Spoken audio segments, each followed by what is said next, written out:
What's up, guys? Chat here from PowerCoC. Just finished up the War Whales recap, and I'm also doing this Pigeonism recap as well. Shout out to Aldo, is our usual YouTuber, but he's busy over the holidays, so I am filling in. So this was a bit of a heartbreak loss. Did it to ourselves. A couple of our guys choked at the last minute. We thought we had it in the bag. Um, as you can see, the destruction percentage 94.03 to 92.65, so we had them nearly by a point and a half on destruction. Um, I mean, we were very dominant overall in the war, but it came down to Town Hall 11 dips, I think. We rushed a couple of attacks, made some of our, usually some of the best guys, change their targets last minute. And they weren't really ready to hit those bases. So did it to ourselves just by honestly forcing too many attacks in the last minute. Damn you, Christmas Wars. But the ISM guys showed up to play. No, taking nothing away from those guys. They were solid up and down. So taking a look at the recap here, or I guess just the I'm doing the recap. This is just the attacks. Um, we had up top, they had their way with a bunch of our bases. Number 1 and 2 took them one attempt each, number 4 as well. So really, really solid performance there.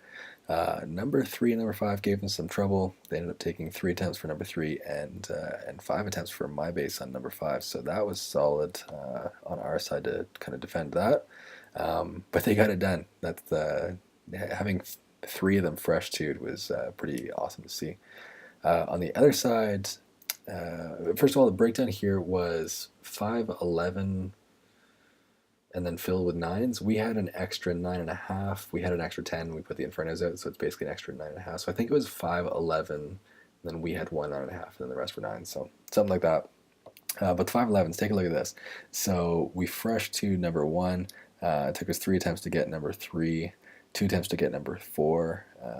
We missed, which probably a bad call. This is probably actually the star that cost us the war.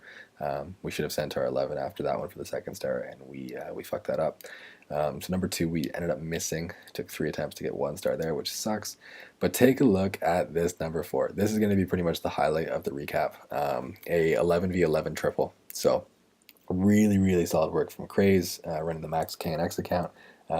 Definitely going to do a full kind of replay on that one. But carrying on with this, looking down here, these are our 10s. It goes a little farther. How many do we have? Oh, Christ, this was a bigger breakdown than I thought. What would that be? 5-13?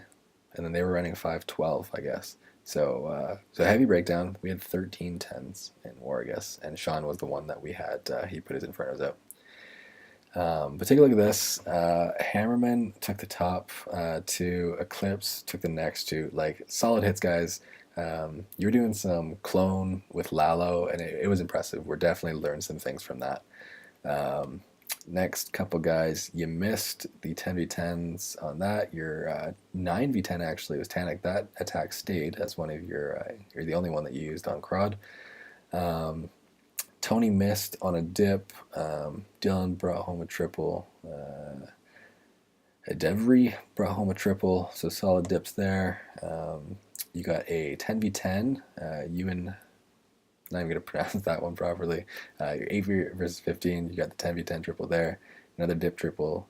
Another dip triple. So solid dips, guys. Really, really. I'll take a look at your attacks after. And then that one was on against our 9.5. So what would that be? 1 10v10? I guess you guys got. Over on our side, dip fail, dip fail. 97% 10v10, that sucks. Another dip triple. I think I fresh 6-packs in this war, so I was happy to see that. Assassin coming up with a scout that we didn't end up improving. Dip there. Clouds coming home with the 10v10 trip. Endless got a 10v10 trip. And that's it. So, what are we at? 2 10v10s and a 97%. So, frustrating. Again, that 97% could have got us over the edge as well. So, between that and the Town Hall 11 that we missed a star on, I mean, we could have played that differently in either way. And brought home probably a couple extra stars, not just the one. So So that's frustrating. But yeah, like take a look at these guys' tops attacks. This is what the difference. Eclipse 6-pack, Hammerman 6-pack, number 3 6-pack, and then you got 2 more triples out of your bottom 2 11s. So 8 out of 10 guys, props. Compare that to our attacks up top. Myself and Craze at KNX got a 6-pack, and then we got 2 more. So we were only 6 out of 10. So that's the difference right there. 2 stars. That would have brought us to 113 to 112 if we kept up with you guys. So kudos to your 11s. They won the war for you. Definitely won the war. So I'm going to go through, first do a shout out to the Town Hall 9s with the 6-packs. I guess across the board. KNX, myself. I'm going to give a shout out to Quick. Actually, I think it was Quick that ran the 15, and then Aldo was filling in. Quick had something come up, so Aldo did the second attack, got the 97. So kudos to those guys. Basically, brand new 10s to their family, and happy to have them. So welcome to the family, guys. Then we were going down into the 9s. Sep bringing his second 6-pack since joining us. Awesome work, man. Mini Predator bringing a 6-pack. Rom bringing a 6-pack, 2 in a row. Craigus bringing a 6-pack. Mang 6-pack. Huck 6-pack. Aldo 6-pack. Levi. Asia. Damn, guys. Like, Gravity's 3 points away from a 6-pack. Just solid performance from a lot of our guys here. A couple guys struggling. We'll figure out what that's about, but really solid performance. I put our 9s against almost anybody at this point. They're doing really well. So now we'll get into some of the replays. Again, I'm going to focus on a couple of the big attacks. I may even show some of their attacks. Eclipse, he showed his live on stream, so kudos. Thank you for streaming this war. And maybe show us some of his attacks as well on our bases. So this is KNX's 11v11 trip. So I'm going to go with this 1 time speed, try to take you through it. So he's got that golem going in there. He's got some defenses outside of the wall, so that's going to attract that easily. And look at all the point defense on that. He's got a arch tower, a cannon, an expo, another cannon, another arch tower. The Grand Warden, bomb tower. Like, there's so much on that golem. It basically gets disintegrated. But it distracts it for long enough that he can clear away those exterior buildings, get his bowlers in where they can do some work. He's got a poison down, but it doesn't look like it's really hurting that baby drag, so the queen's going to have to get in there and get some work done. The eagle does trigger super early, but it goes down, so it basically loses its target. Hero ability is all spent. The queen just spent hers. She's going to get the Inferno. Not quite, no. And that air defense barely has any health left, but that's actually going to work out, I think, in our favor in the next little bit. Got a nice freeze on that Inferno. Not enough loons to make it go down so super quick, but he does get it down. He's going to haste across that last one. He's got another freeze in the bag. Now take a look at this. He doesn't freeze the air defense because he wants the air defense to do work on his hounds. Now he ended up having 2 hounds left. 1 just popped, and so he's got so many loons left. They're running into that whiz tower, but they're going to have plenty. And he still has a hound up. So this is an 11v11 trip with so many balloons up, and that hound is at full strength. So super overpowered. I realize this is a 105k base, I believe, so not the strongest base. Level 1 eagle and some lower level defenses. Town Hall 10 max plus the eagle, I guess. But still, really solid hit. Awesome to see this. You see, maybe in some of like the best clans you're going to see in 11v11. I know Dark Looters is doing a great job at 11v11, but you don't see a ton of these. Most times we're focused on clearing the 10s and 2-starring the 11s. So really awesome job. Brought it home when we needed it. This we thought was going to clench the war for us. Unfortunately, still didn't have quite enough, but really solid work, man. I ended up pulling myself off of our CWL roster for the holiday events, and I gave it to Craze. He definitely earned it with that one. Alec did I think he did, yes, here is the clone work that they were using against us. So Alec is actually a dual member with Pigeonism, so he is learning from their stuff, or maybe it's his attacks that they're learning from, but we'll take a look at this and see how the clone spell is used. So obviously a cleanup, you knew that Troll Tesla was going to be out there. Lures the king out, is able to get that hero kill, and he's going to get some Nice funneling action from those baby drags to get those bowlers into that core.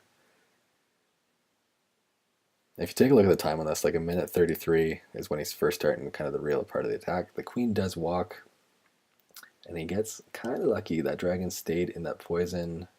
Doesn't quite go down. Doesn't quite go down, so the dragon's going to stay, but he's going to go over to the queen before he starts his Lalos. Smart work there. Nice recovery.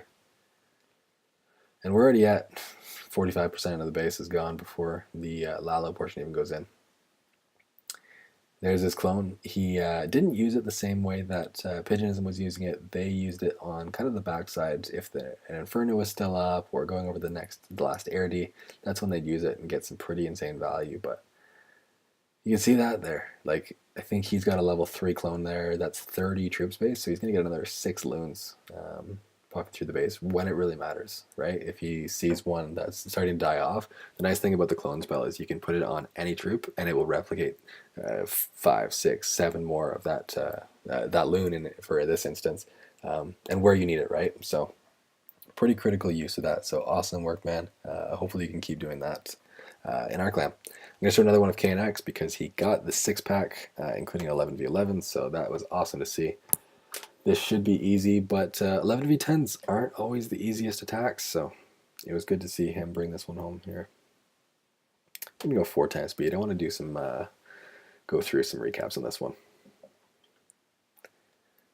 So the heroes are doing a very specific push, got their objectives. They're going to go after, not the Infernos right away. The queen doesn't get either of them, but they do get 2 of the Airdy, so that was pretty awesome to see. And the Lalo portion took care of the rest of the base. And look at the spread of loons there. He's got 20 plus loons still up, plus a hound, plus a full warden. So totally overpowered. Kept a spell in the bag. Classy didn't spam or didn't swag it there, so that was awesome to see. We'll do one of mine. Bitch attack that I've been doing lately. Quad Quake on the Island Inferno. And basically you're just going to take some witches and healers up the sides. They ended up, a lot of the troops got into the middle here, which isn't necessarily an issue. I mean, it definitely, you just have to keep track of where your troops are going.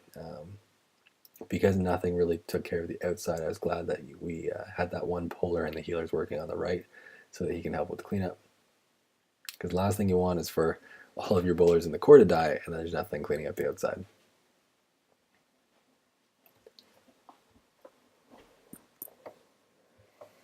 Hodor, nice work. There's the one of the dips. There's the 97% that we missed. Assassin left his 2-star up there. Triple 10v10, triple 10v10. Another one. So there's 3 for our side versus 1 on their side, I think. Was that what we said? Quick, clouds, endless. So yeah, 3-1 on 10v10s and 1-0 on 11v11, and still ended up losing. So that was definitely a bit salty. We're coming off a big win against War Whales and then come back and do this and shoot ourselves in the foot with time and whatever else we're going to blame it on. So damn, wish we had got this one. Here we've got these. Let's showcase some of the 6-pack attackers. Oh, who do we got here? Alright, Sep, Mini Predator. We've already gone through these. I'm just kind of taking a mental note. Rom, Kragus, Huck, Meng, Aldo, Levi, Lucia. So we got a lot of 6-packers here. So apologies if I'm not going to get to all of you. I'm going to try to remember who you were as I'm going through this. I think there was 8 or 9. So these are the 6-pack hitters. And look at this. He's got 11 baby drags in this comp. Quad Quake to get him through. And this queen, obviously, is just going to go through and wreck. Because he can't put his baby drags out too soon, or else they're going to get targeted by the air defense. So he's pretty much just got to kind of sprinkle them in as he's clearing the inside of that base.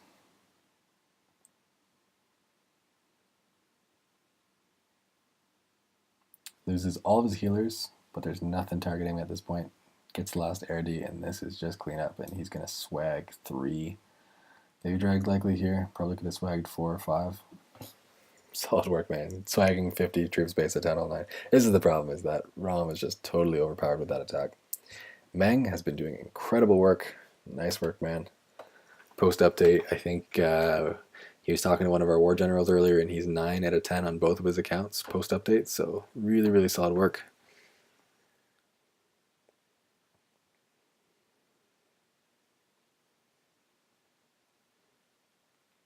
Gets really deep with his bowler push, so that's awesome.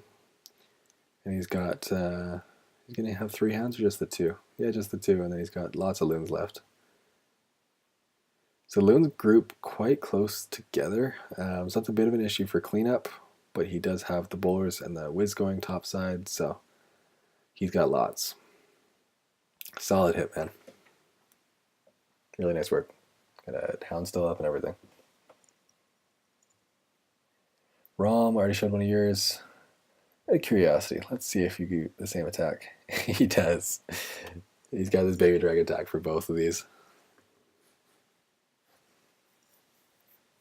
I need to come up with a name for this. Rom always does this attack. Somehow figures out a way to take advantage of these bases in each war.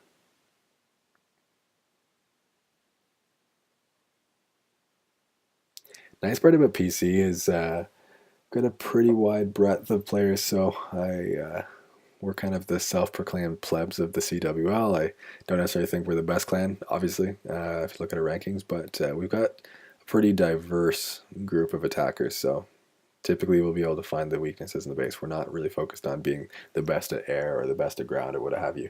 It's more about having a wide range of skills, and then we can tackle most bases. Asia, you did get the 6-pack, so I'm going to show one of yours as well. Asia is Meng, so we already showed one of his attacks. We'll show him this one as well. Coming all the way up from 38 to tackle 23, 22 king, but it's enough to get the job done. So nice work, man. Look at that, 6 haste he's going to use and a heal. So he's basically just keeping his troops moving, keeping his troops healthy. And they do kind of run out. I was a little bit worried. I think I watched this one live, and you see that you've got lots of loons left there, but it didn't look like that at one point. For sure thought he was going to run out. But he gets the job done. Nice work, man. 12-pack. Nice. Mini Predator got a 6-pack, so we'll show one of his. Lots of Lalo. Definitely going to see that, obviously, with the state of loons right now. Lots of wizards there. 2 golems, so he's definitely going to do a pretty huge push. He's invested a lot to get that funnel started and to get all the troops in the core. But he gets 3 air D. Maybe he got all 4. So no, yeah, he does have 1 hound in there, and the skeletons are going to lock onto that, which is sweet. But very, very big push in his kill squad. Didn't have a ton left over for the Lalo. Let's take a look at that comp there. Yeah, 14 loons, 1 hound. So pretty massive investment into the rest of the attack. I think Huck got a 6-pack. Long-term co-leader here.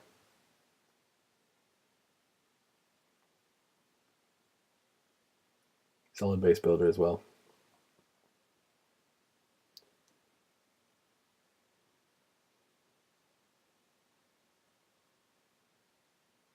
Keeping those hounds moving, or keeping the loons moving. They're slow, so they need the haste.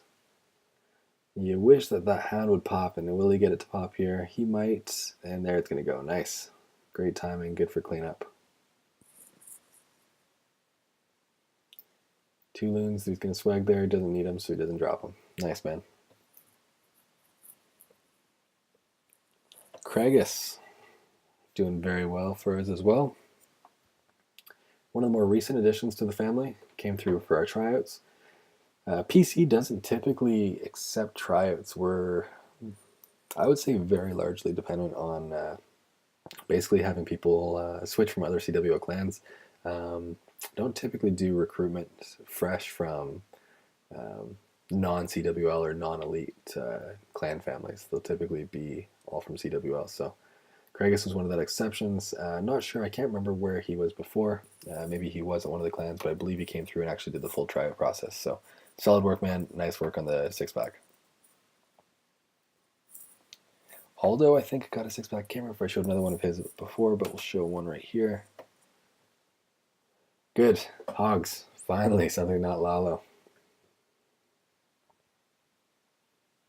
This is an interesting time to mention this. I think I mentioned it before during this recap, or maybe the War Wheels recap, but we're about to head into the CWL holiday events. So that's where we basically have three 50v50 wars. We've got all Town Hall 9 and all Town Hall 10 and all Town Hall 11. So that's going to be some pretty insane. Basically, the top 300 players as representatives from the CWL clans. So again, they are nominated by each of their clans' leadership to do that. Nice work, Aldo. Swagged the heel, I think I saw there. But because of the Town Hall 9 war, what they're going to be doing is we're not allowing anybody from outside of the clan to come in to donate troops, and we're not allowing anybody to leave to go get troops, which means that for a Town Hall 9 war, that means no bowlers. So that's going to be super interesting to see how members are adapting to that. Obviously, we're going to see a ton of Lalo attacks, but who knows? Maybe we'll see something, people get creative with it. Would love to see a mass manian or some hogs or something else just to keep it interesting.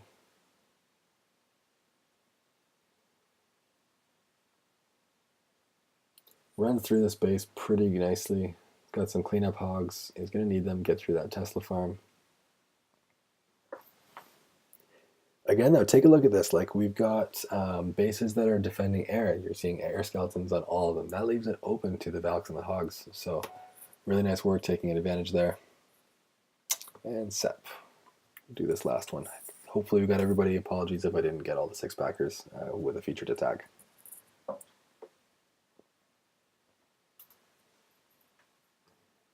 So again, take a look at this. Past three featured raids here were ground. So, like I said, PC really focused on kind of building a wide range of skills.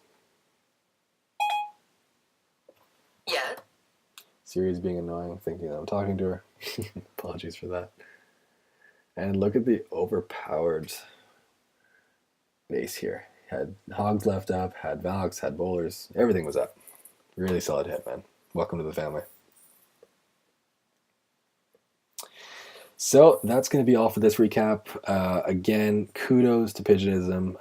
You guys brought it when it mattered. Am I going to say that I liked this loss? No, absolutely not. I'm salty as fuck. Definitely thought we should have won that one. More 10v10. We had the only 11v11. But your guys' dips were fantastic. Like 8 out of 10. No wonder you guys are doing well in the mid-season CWS. So best of luck in mid-season. Fantastic war. Give me this. We'll do this. I guess a rematch at some point in the future. Would love to kind of take you guys on and see if we can get the better of you next time. So until next time, guys. That's all for now. Thanks again, Pigeonism. Later.